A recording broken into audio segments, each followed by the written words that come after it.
하나님의 말씀 함께 보겠습니다. 예레미야 13장 6절에서 15절입니다. 구약성경 예레미야 13장 6절에서 15절까지 봅니다. 여러 날 후에 여호와께서 내게 이르시되 일어나 유브라데로 가서 내가 내게 명령하여 거기 감추게 한 띠를 가져오라 하시기로 내가 유브라데로 가서 그 감추었던 곳을 파고 띠를 가져오니 띠가 썩어서 쓸 수 없게 되었더라. 여호와의 말씀이 내게 임하니라. 이르시되 여호와께서 이와 같이 말씀하시니라. 내가 유다의 교만과 예루살렘의 큰 교만을 이같이 썩게 하리라. 이 악한 백성이 내 말 듣기를 거절하고 그 마음에 완악한 대로 행하며 다른 신들을 따라 그를 섬기며 그에게 절하니 그들이 이 띠가 쓸 수 없음같이 되리라. 여호와의 말씀이니라. 띠가 사람의 허리에 속한같이 내가 이스라엘 온 집과 유다 온 집으로 내게 속하게 하여 그들로 내 백성이 되게 하며 내 이름과 명예와 영광이 되게 하려 하였으나 그들이 듣지 아니하였느니라.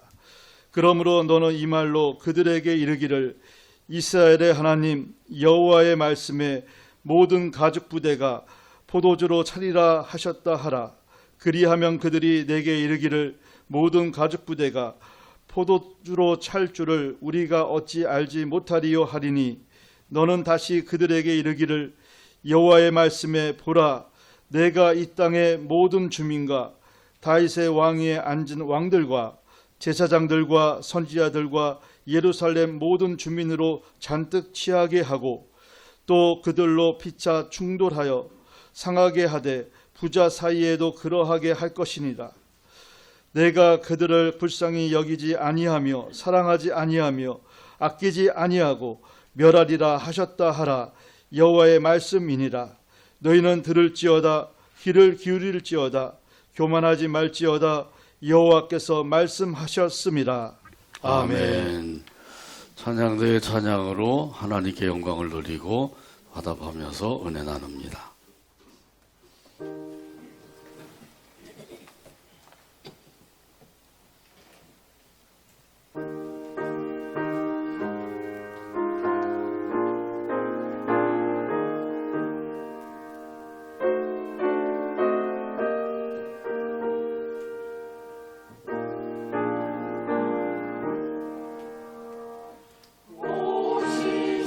오시시러 주님의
허리띠의 교훈 이런 제목으로 은혜 나눕니다. 같이 한번 따라서 하죠. 허리띠의 교훈. 한 번 더 할까요? 허리띠의 교훈. 네. 나폴레옹이 프랑스 황제가 되어서 승승장구했습니다. 그러나 결정적인 몰락의 길을 걷게 된 것은 워털루 전투였습니다. 이 워털루 전투에서 영국군에게 크게 패하게 되었기 때문입니다. 1815년 6월에 워털루 전투가 있었는데 거기서 이 프랑스 군이 영국군에게 크게 패하게 되었습니다. 근데 그 패전의 원인은 천재지변이었습니다.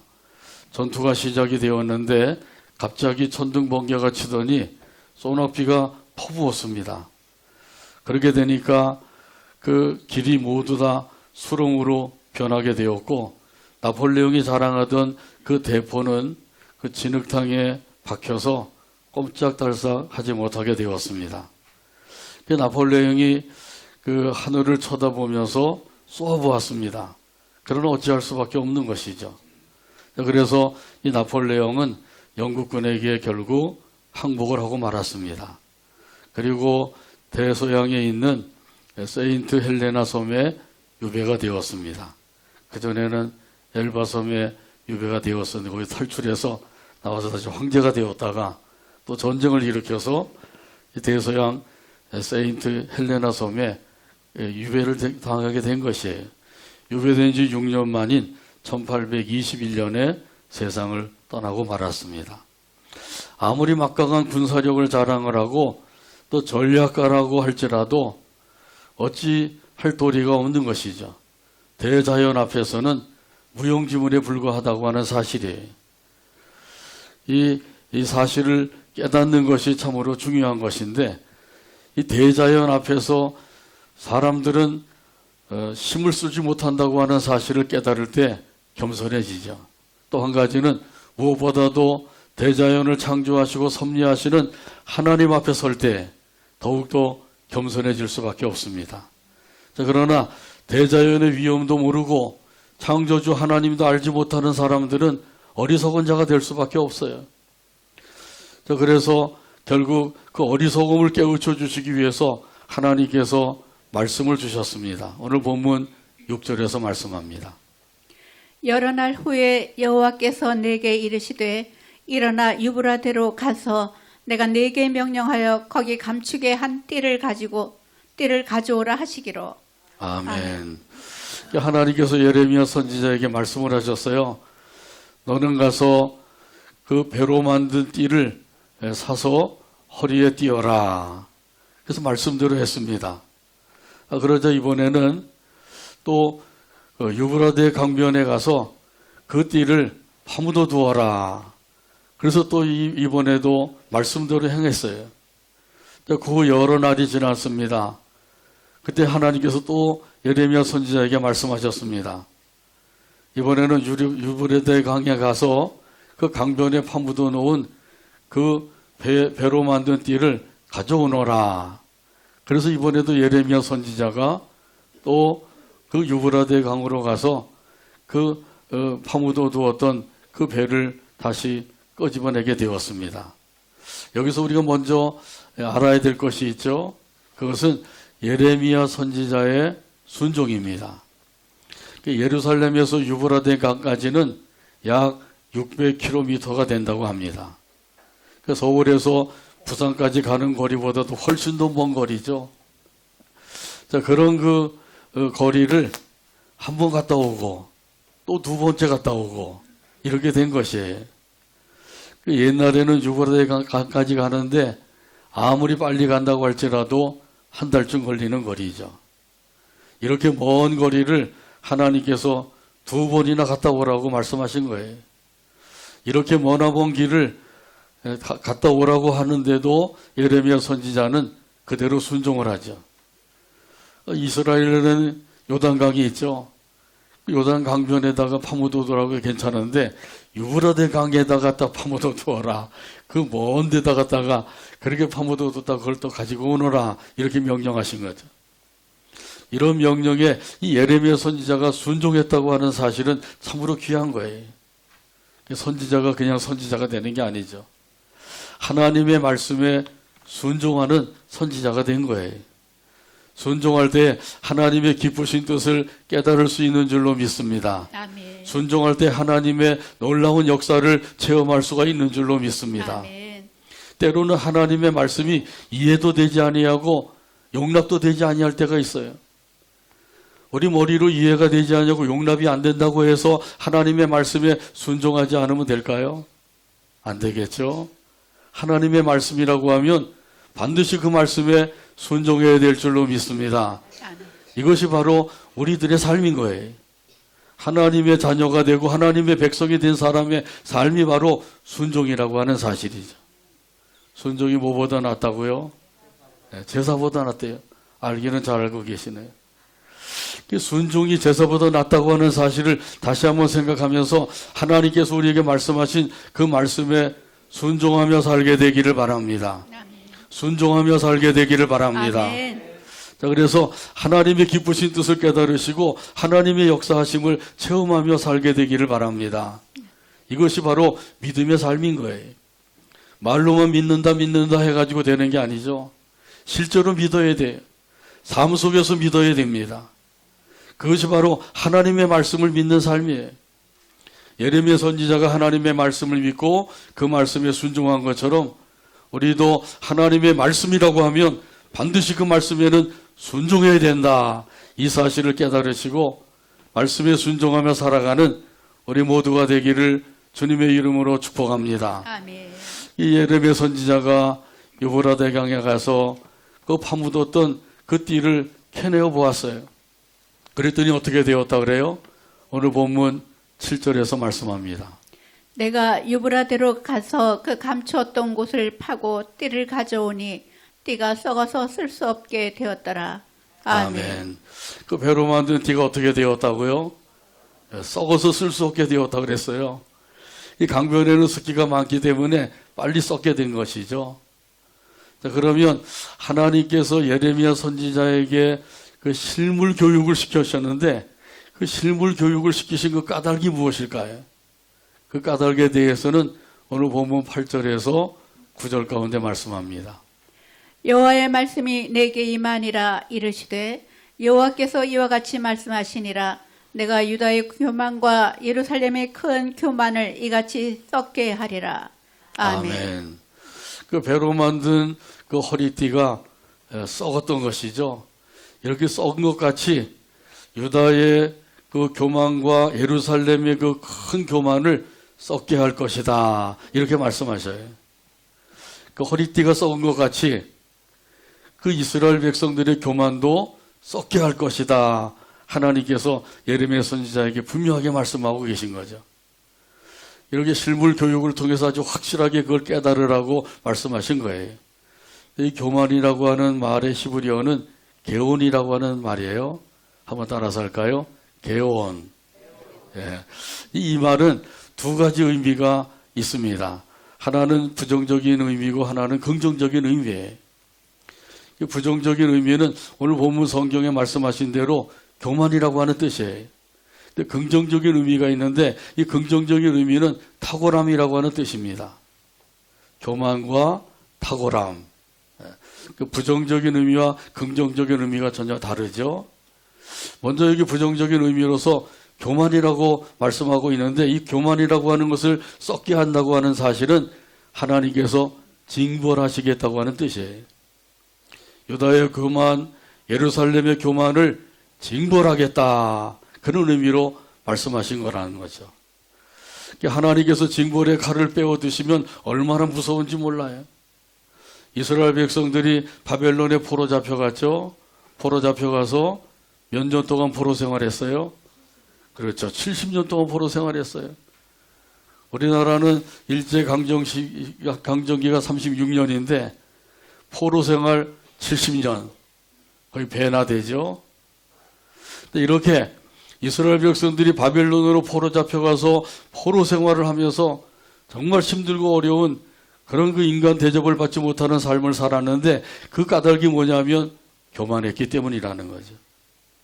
이스라엘 백성들이 교만했기 때문에 세 가지 죄를 지었다 그랬어요.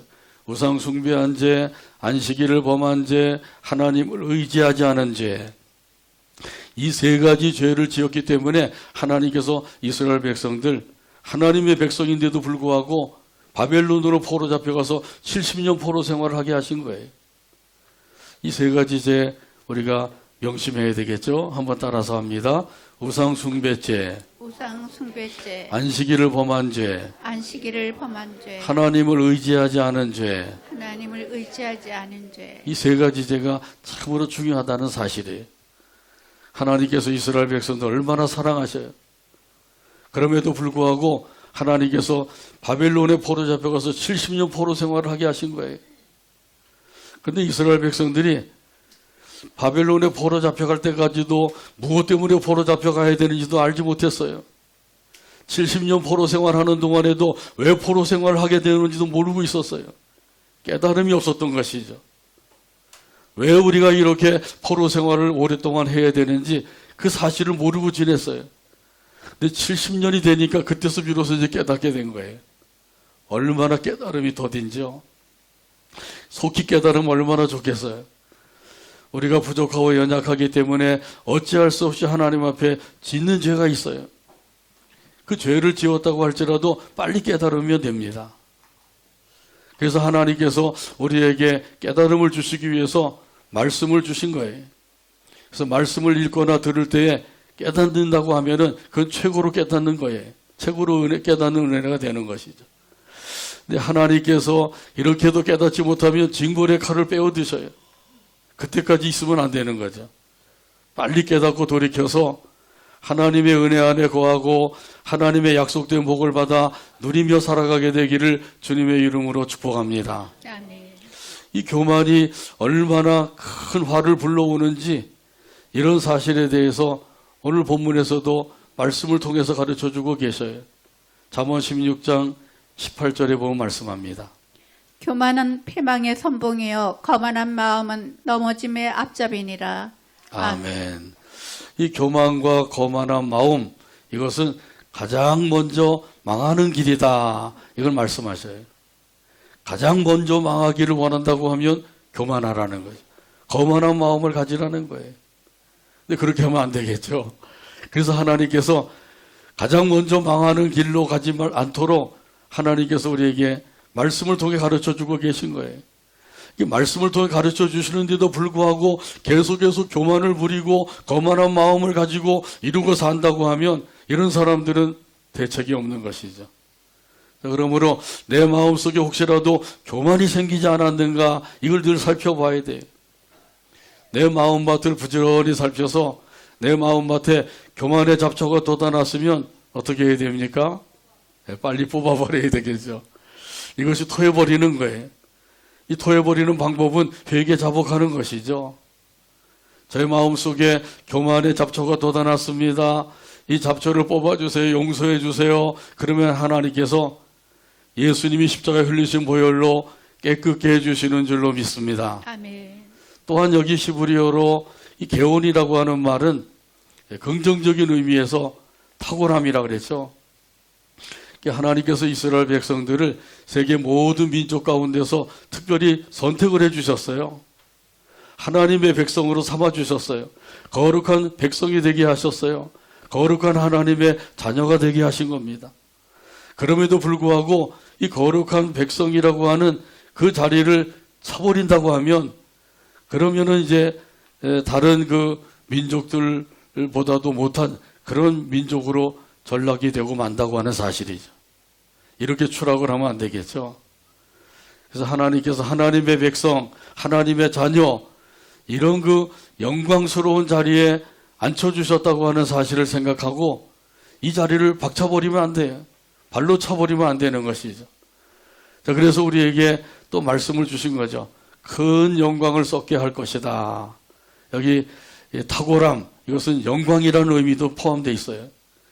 이스라엘 백성들이 그 영광을 치욕으로 바꿔버렸어요.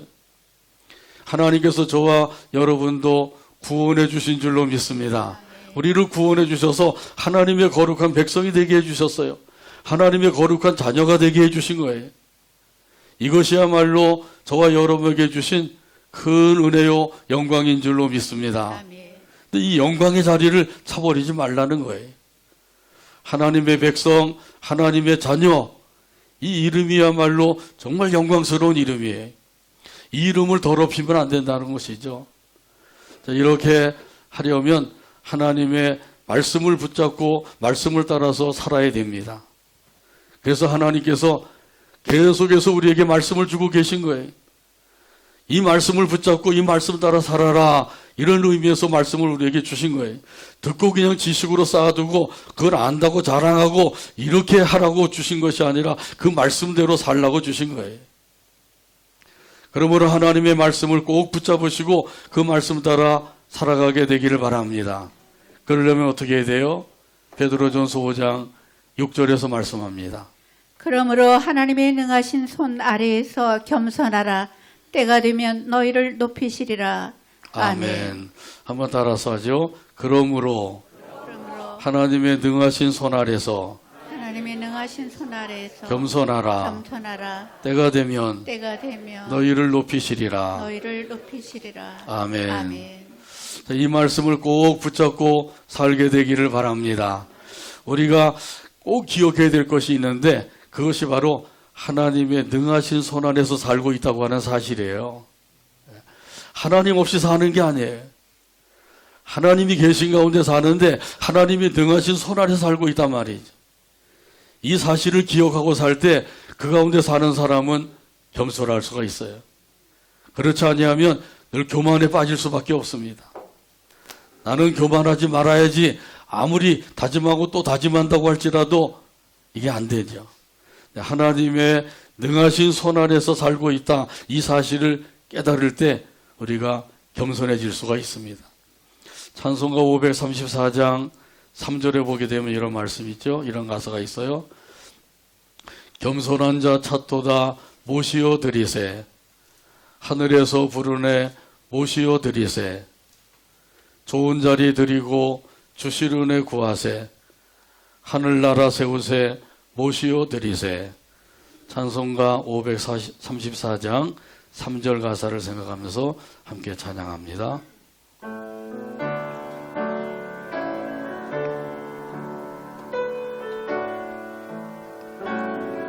겸손한 자 찾도다. 겸손한 자 찾도다 모시어 드리세. 모시어 드리세. 하늘에서 부르네. 하늘에서 부르네 모시어 드리세. 모시어 드리세. 좋은 자리 드리고 좋은 자리 드리고 주실 은혜 구하세. 주실 은혜 구하세. 하늘나라 세우세. 하늘나라 세우세. 모시어 드리세. 모시어 드리세.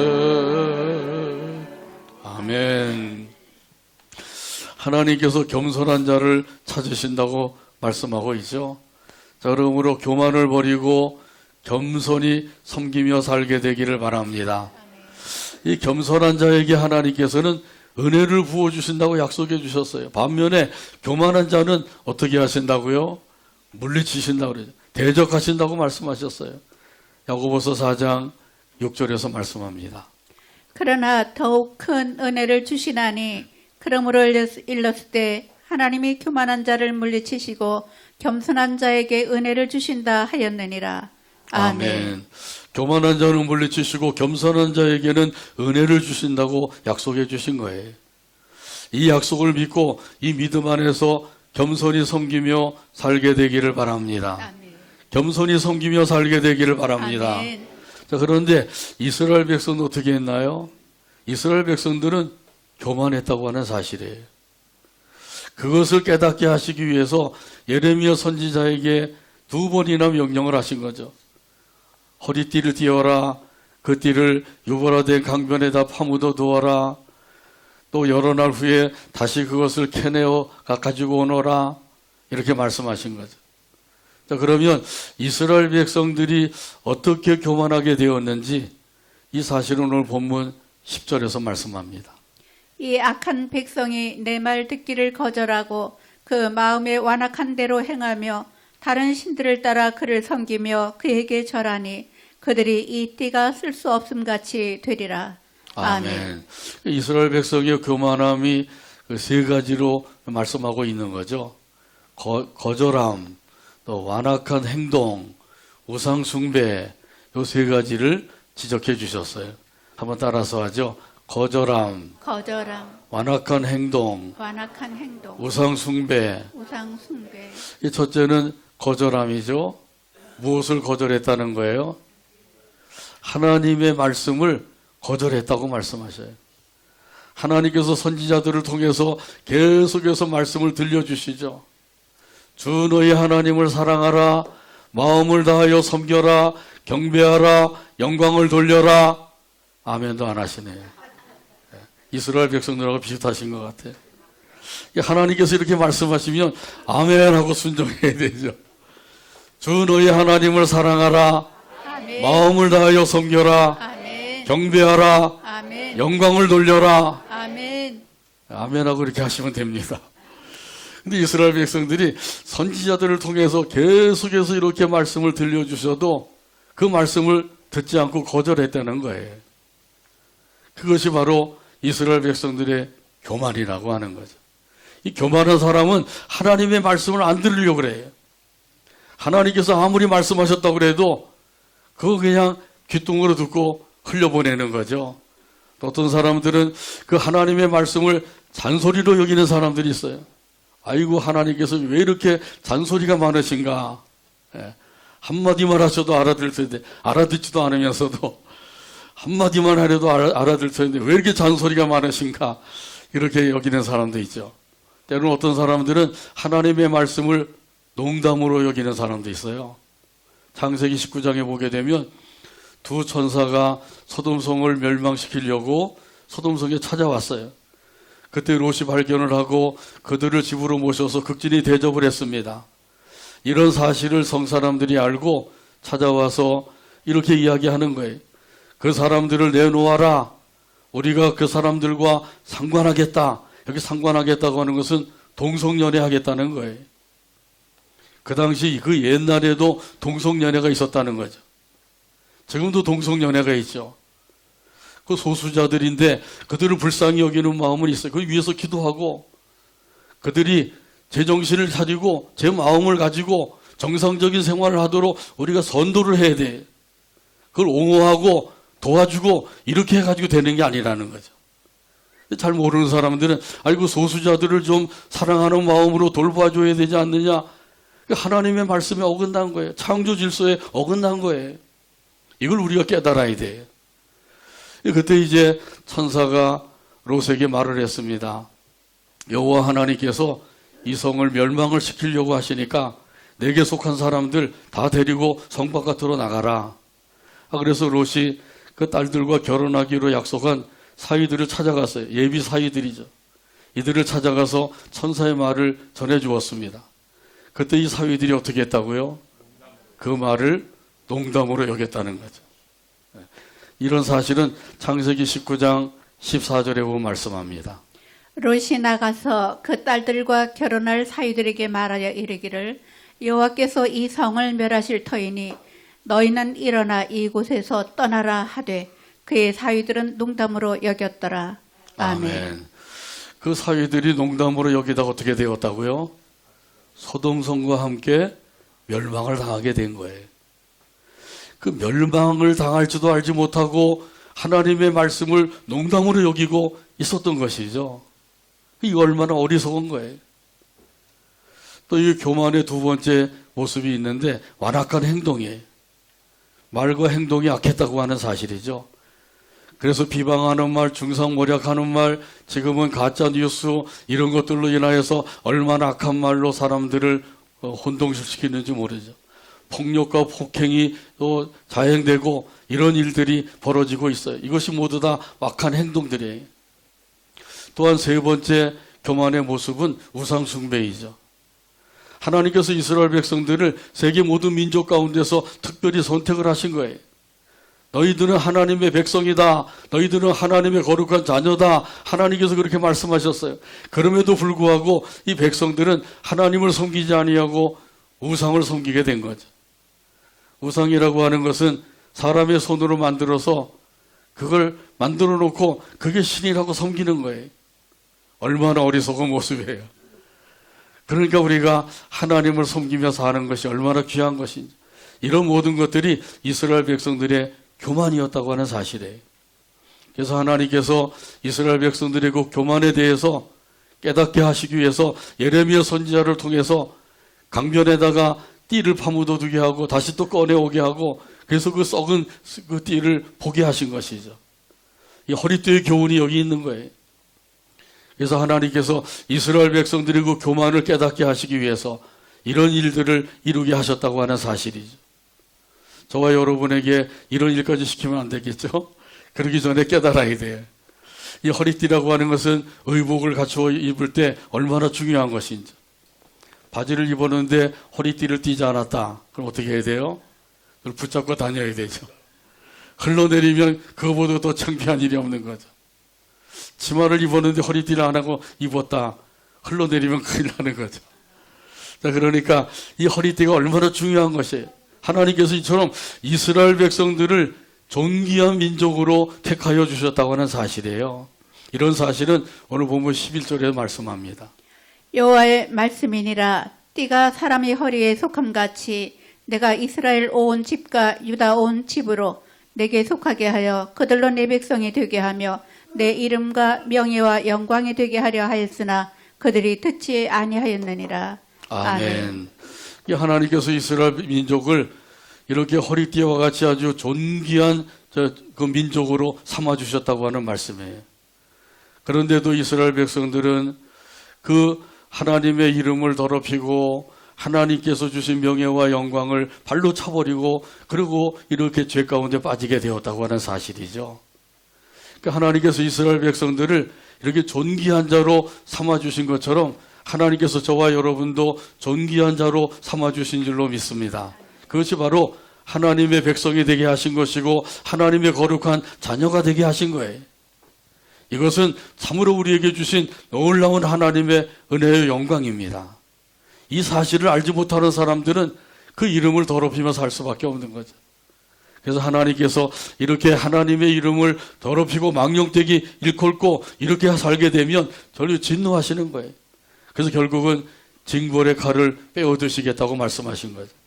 그러기 전에 빨리 회개하고 돌이켜서 하나님의 말씀 붙잡고 말씀대로 살면 되는 거죠.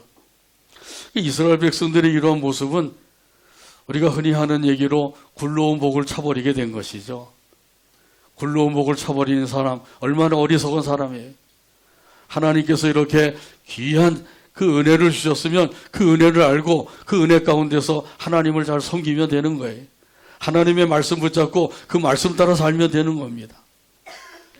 하나님께서 오늘 이 시간에도 우리들에게 이 말씀을 주시는 까닭이 뭐예요?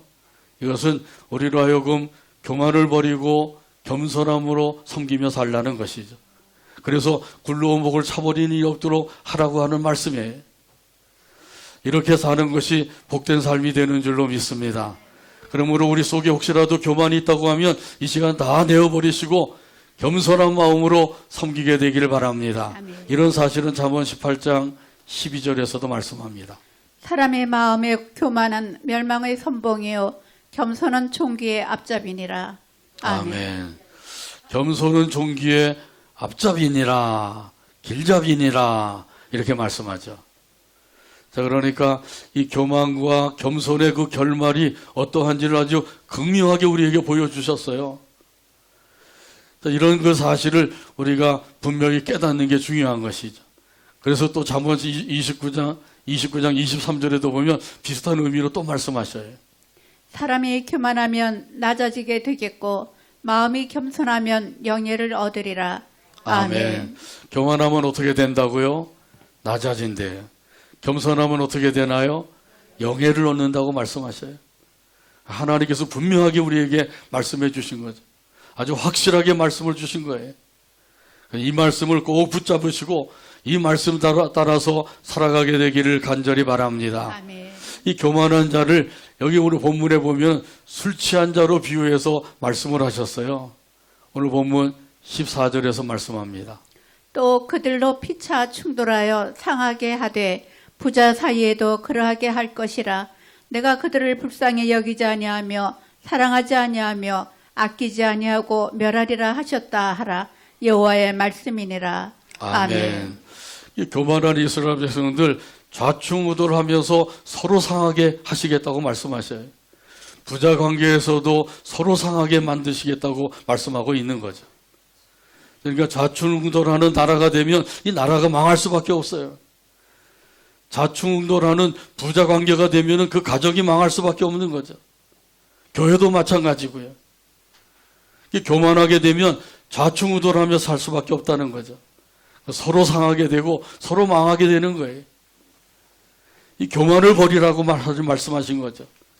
교만을 버리고 겸손히 섬겨야 될 것을 오늘 본문 15절에서도 말씀합니다. 15절 말씀 찾아서 같이 한 목소리 읽고 오늘 말씀을 맺습니다.